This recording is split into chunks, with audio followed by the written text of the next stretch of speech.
Chapter 18. The Names.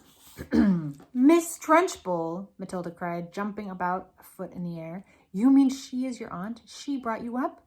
Yes, Miss Honey said. No wonder you were terrified, Matilda cried. The other day we saw her grab a girl by the pigtails and throw her over the playground fence.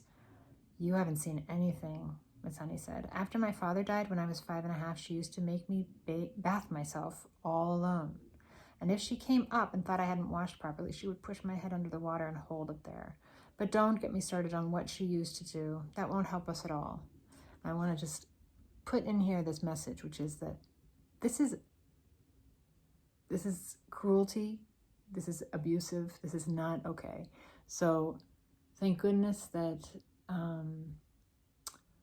the Trunchbulls of the world have been pointed out, removed, helped. This is not acceptable behavior at all.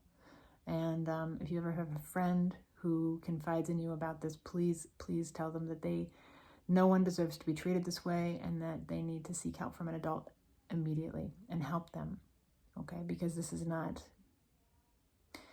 The message that Roald Dahl is putting into this book is that no one deserves to be treated this way and that we need to get the Trunchbulls of the world the help that they need so that they aren't abusive to other people. I'm going to continue now, so we'll see what happens here. No, Matilda said, that won't. We came here, Miss Honey said, to talk about you, and I've been talking about nothing but myself the whole time. I feel like a fool. I am much more interested in just how much you can do with those amazing eyes of yours. I can move things, Matilda said. I know I can. I can push things over. How would you like it, Miss Honey said, if we made some very cautious experiments to see just how much you can move and push? Quite surprisingly, Matilda said, if you don't mind, Miss Honey, I think I'd rather not. I want to go home now and think about all the things I've heard this afternoon. Of course, Miss Honey stood up at once and said, I've kept you here far too long. Your mother will be starting to worry. Oh, she never does that, Matilda said, smiling. But I would like to go home now, please, if you don't mind. Come along then, Miss Honey said. I'm sorry I gave you such a rotten tea. Oh, you didn't at all, Matilda said. I loved it. The two of them walked all the way to Matilda's house in complete silence. Miss Honey sensed that Matilda wanted it that way. The child seemed so lost in thought she hardly looked where she was walking, and when they reached the gate of Matilda's home, Miss Honey said, You'd better forget everything I told you this afternoon. Oh, I promise I won't do that, Matilda said, but I promise not to talk about it to anyone anymore, even to you. I think that would be wise, Miss Honey said. I won't promise to stop thinking about it, though, Miss Honey. I've been thinking about it all the way back from your cottage, and I believe I've got just a tiny little bit of an idea. Oh, you mustn't, Miss Honey said. Please forget about it. I would like to ask you 3 last things before I stop talking about it, Matilda said. Please, will you answer them, Miss Honey? Miss Honey smiled. It was extraordinary, she told herself, how this little snippet of a girl seemed to suddenly be taking charge of her problems, and with such authority, too.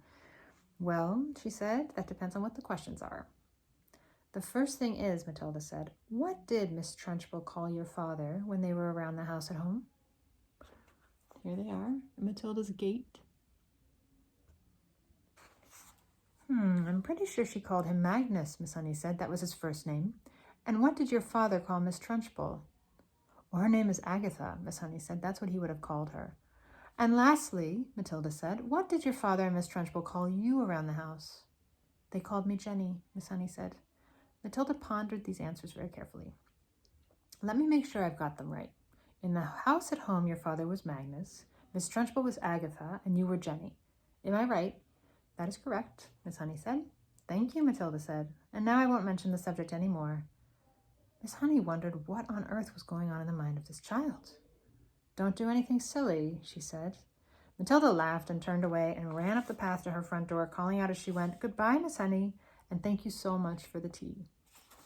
Now, we know that we thought Miss Honey was going to help Matilda.